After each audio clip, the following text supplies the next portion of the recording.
que nos interesa, porque cuando pasamos los 40, de repente tenemos fatiga, confusión, podríamos decir que perdemos ciertas habilidades e incluso muchas mujeres reportan hasta depresión y podría enumerar muchísimas más.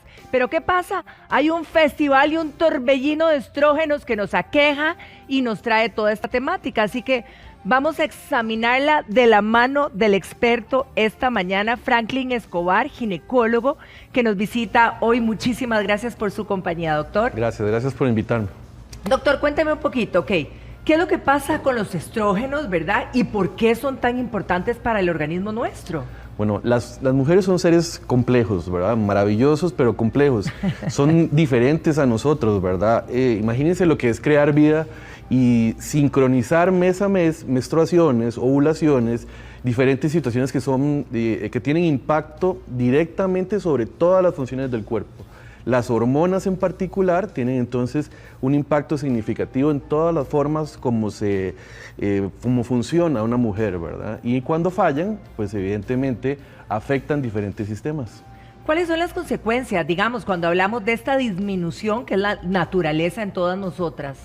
Bueno, los efectos en menopausia específicamente son muy variados, pero no solamente los puedes ver, por ejemplo, en la menopausia como tal, sino en otras etapas de la vida. Por ejemplo, si utilizan anticonceptivos a medio camino de la vida, ¿verdad? Esto puede afectar o hacer cambios hormonales.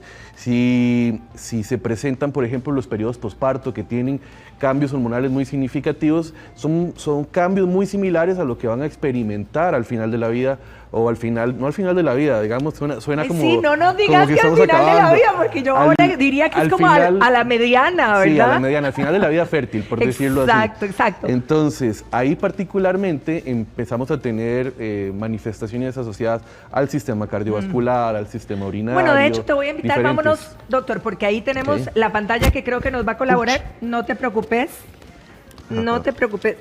Usted se lo puede meter ahí en la bolsa, no pasa nada. No venga por aquí, doctor. Dejé el lapicito por aquí. Ok, vámonos por el lápiz para que lo ayude.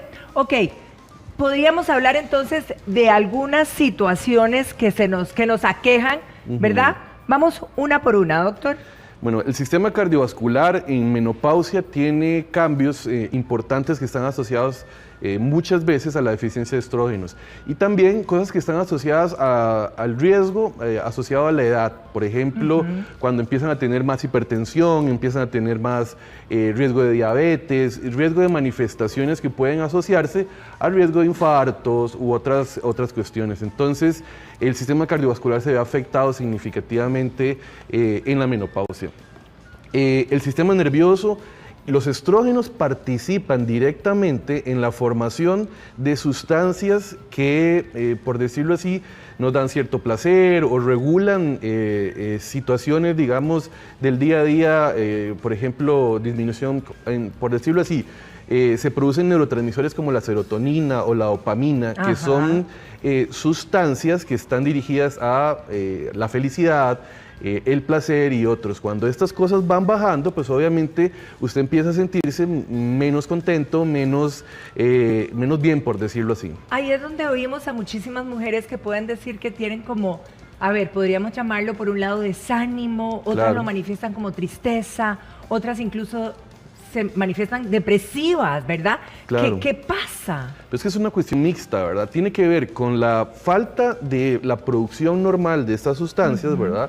Pero además tiene que ver con todos los cambios, si se están sintiendo más resecas, si están teniendo más infecciones vaginales, si están teniendo, qué sé yo, más caída de cabello, situaciones que las hagan sentir un poco más incómodas y estar en una etapa de un cambio tan radical puede hacer que se sientan con algo de desesperanza, ¿verdad? O sea, es real lo que se siente, claro, que es real. Importante mencionarlo porque a veces la familia también, que es el entorno, ¿verdad?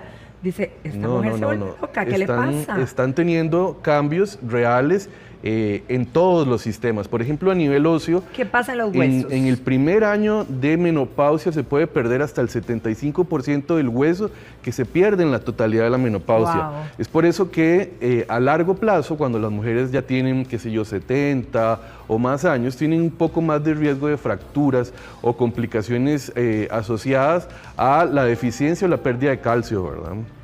Ok, y los huesos, profundizando un poquito en los huesos, digamos, esto deberíamos de empezar a cuidarnos previo a la menopausia, porque si hablamos de ese impacto. En la perimenopausia y en la menopausia está indicado suplementarse con calcio y vitamina D en todas las mujeres, ¿ok? Que es algo que no se realiza con frecuencia y con dosificaciones de calcio y vitamina D que son significativas, más de 1.200 miligramos de calcio y una suplementación de al menos 1.000 unidades de vitamina D. Ahora, ¿qué pasa en el sistema urinario? También es importante, hay muchos cambios. Hay un síndrome que se llama síndrome genitourinario. Uno de los lugares en donde más impacto tienen los estrógenos es a nivel vaginal y a nivel vulvar. En estos lugares los estrógenos mantienen esta lubricación, la humedad, claro, ¿verdad? En el momento en que los estrógenos faltan, la piel se vuelve un poquito más reseca, el grosor de la piel, el grosor, ¿verdad? Y esto produce también que la microbiota o la flora cambie, ¿verdad?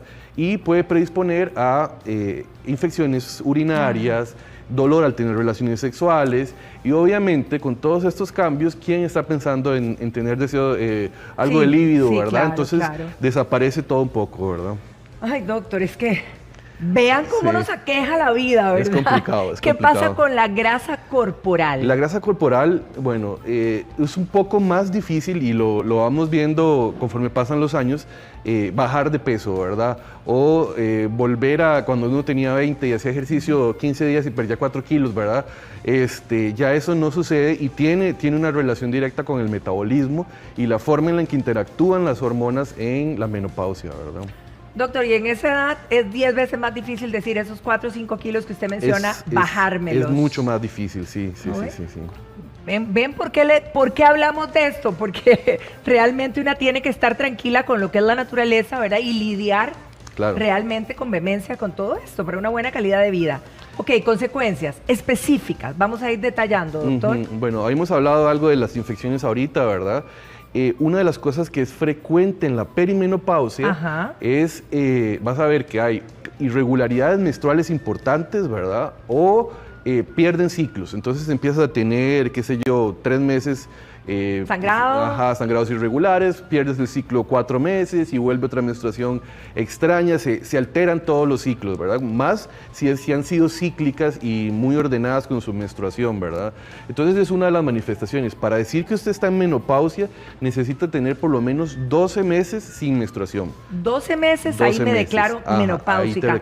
Ahora, retomando este aumento de infecciones del tracto urinario que lo mencionamos anteriormente, pero para las mujeres que están en esta situación, digamos, reiteradamente con estas infecciones que molestan mucho y como usted dice, complican hasta las relaciones de pareja. ¿Cómo puedo, digamos, lidiar con esto? Hay que revitalizar todo el sistema genitourinario, ¿verdad? En este momento tenemos múltiples herramientas. Hay geles que están asociados a estrógenos que no necesariamente se absorben, entonces tienen una función meramente local. Además de eso, se puede regular la microbiota con probióticos. Hoy en día, la regulación de la flora a nivel general es la clave para la eterna juventud, ¿verdad? Dígalo otra vez, ¿cuál es la clave? La regulación de la microbiota y la flora. De la microbiota, óiganlo bien. Esa es la clave. Aquí les vamos a estar hablando de todo esto. Ok, hablábamos también del estado de ánimo. Digamos que esta puede ser la luz también de que estamos en este proceso. ¿Qué deberíamos de hacer? Hay varias cosas, no necesariamente todo tiene que ver con medicamentos, ¿verdad? Por ejemplo, muchas mujeres van a sentir, bueno, imagínense lo que es ser una mujer activa sexualmente, tener un matrimonio, una relación saludable, favorable, ¿verdad? A nivel sexual y en todos los ámbitos, ¿verdad? Claro. Y que de un pronto a otro empiezas a tener disminución del deseo, que no quieras tener relaciones, que sientas cambios físicos, ¿verdad? Y que usted nada más no entienda qué está pasando, ¿verdad? Entonces, una de las cosas que hay que hacer principalmente es entender que la menopausia y la perimenopausia son cambios normales de la vida, ¿verdad? Y aceptarlos de esta forma, asesorarse con algún médico, ¿verdad? Y explicar por qué están sintiendo una cosa u otra y buscar cómo mejorar esto, ¿verdad? Ahora, muchas mujeres nos preguntamos, ¿verdad? Si digamos, tenemos un impacto como la menopausia, y decimos, no, estoy deprimida, tengo depresión, literalmente me siento, ¿verdad?, caída como nunca. ¿Cómo abordarlo? Porque uno dice, bueno, voy a tratarme la depresión o voy a checarme, ¿verdad? Todo esto que me está quejando. Pero es que todo va junto, digamos. Cuando usted empieza a tratar la resequedad vaginal, las infecciones vaginales, la caída de cabello, todos estos cambios van juntos y van mejorando de forma integral, ¿verdad? Entonces, no es como enfocarse en una cosa u otra. Muchas veces, por ejemplo, cuando hablamos de hipertensión, de diabetes, de cualquier enfermedad crónica, ¿verdad? El inicio de tratamiento no necesariamente son pastillas, generalmente son cambios en el estilo de vida, cambios a nivel, ¿verdad? mental sí, como tal. Bueno, eso pasa mucho con las pacientes de menopausia.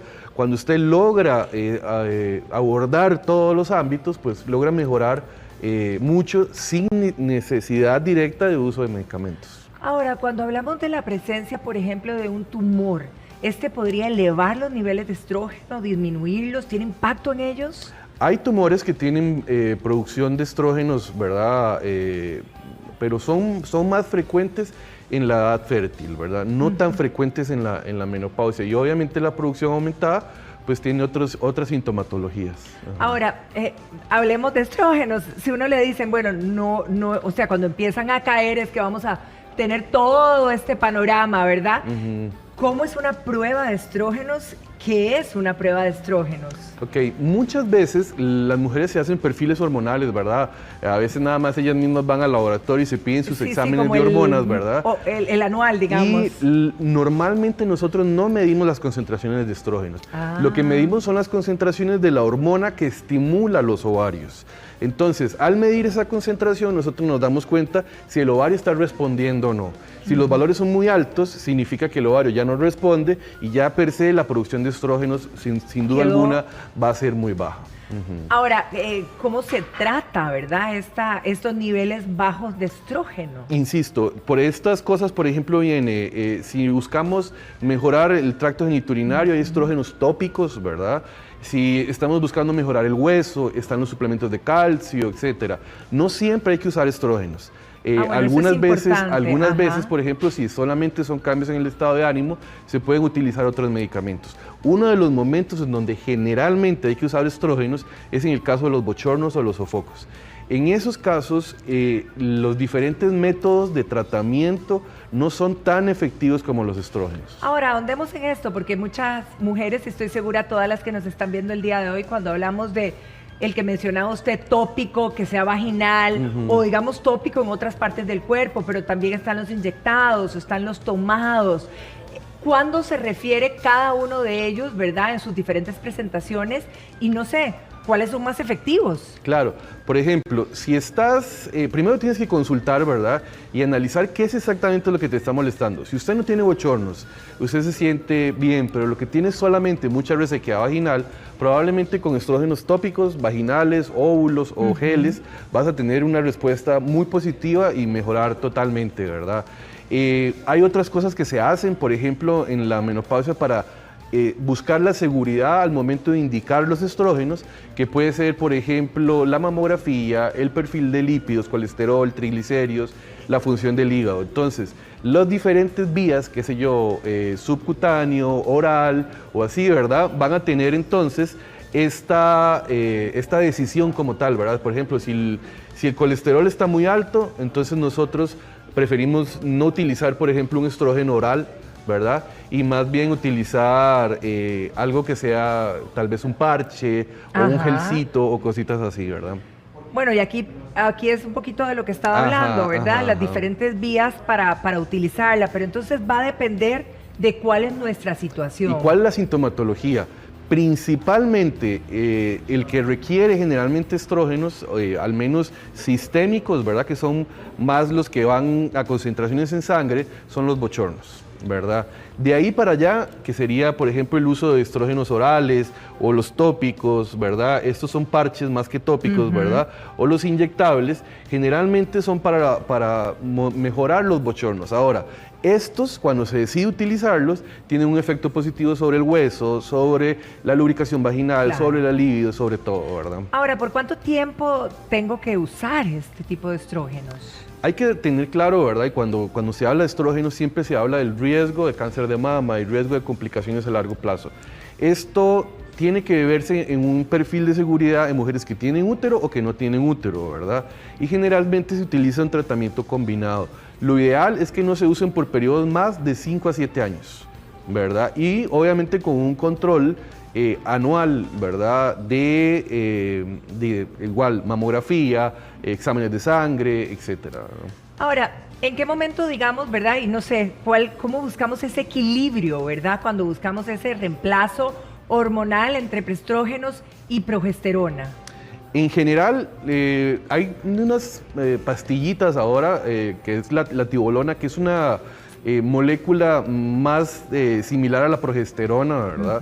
Y que se utiliza como una terapia sustitutiva, no necesariamente los estrógenos como tal, ¿verdad? O los estrógenos que le indican a las pacientes en la caja, ¿verdad? Qué sé yo, los estrógenos equinos, sino que esta molécula pareciera un poco más segura en general en complicaciones y es una progestina. Es una cuestión más de el gusto del médico y las necesidades de cada paciente, porque todas son diferentes, ¿verdad? Es una gama muy amplia, ¿verdad? Las mujeres son así.